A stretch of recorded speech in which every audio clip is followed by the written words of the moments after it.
Myra media. Telangana రాష్ట్రంలో 17 parliament నియోజకవర్గాలకు ఈ రోజు ఎన్నికలు జరుగుతున్నాయి. అదే నేపథ్యంలో ఎన్నికల పోలింగ్ సరళి, అదే విధంగా ఏ జిల్లాల్లో ఎంత పర్సెంటేజ్ పోలింగ్ అయింది అనేది చూద్దాం. ఇప్పటి వరకు అందిన రిపోర్ట్, 4 గంటలకి అందిన రిపోర్ట్ ఎలా ఉందో ఇప్పుడు తెలిసి చూసుకుందాం. ఇప్పటి వరకు తెలంగాణలో 53.62% అయింది. అలాగే హైదరాబాద్ జిల్లాలో 30.25%, సికింద్రాబాద్లో 32.15%, మల్కాజిగిరిలో 40.13%, చేవెళ్లలో 43.04%, ఆదిలాబాద్లో 61.04%, నిజామాబాద్లో 48.25%, మెదక్లో 65.43%, జహీరాబాద్లో 66.39%, మహబూబ్ నగర్లో 59.36%, నాగర్ కర్నూల్లో 54.56%, కరీంనగర్లో 61.24%, పెద్దపల్లిలో 57.13%,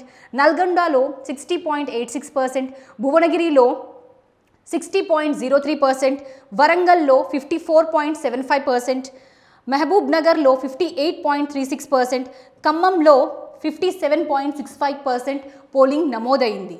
ఇది ఇప్పటి వరకు పోలింగ్ నమోదైంది. సో ఇప్పటి వరకు 4 గంటల వరకు వచ్చిన సమాచారం ప్రకారంగా ఇంతవరకు పోలింగ్ నమోదైంది. అలాగే మీకు ఇంకా పూర్తి స్థాయిలో కనుక సమాచారం కావాలి అంటే మా మైరా మీడియాకి సబ్స్క్రైబ్ చేయండి. మీకు కనుక మా వీడియో నచ్చినట్టయితే మా మైరా మీడియాకి లైక్ చేయండి, షేర్ చేయండి, సబ్స్క్రైబ్ చేయండి. అలాగే మీ అభిప్రాయాలను కమెంట్ రూపంలో తెలియచేయండి. అలాగే ఓటు వేయడం మన హక్కు. సో ఓటు వేయడం తప్పకుండా మర్చిపోకండి.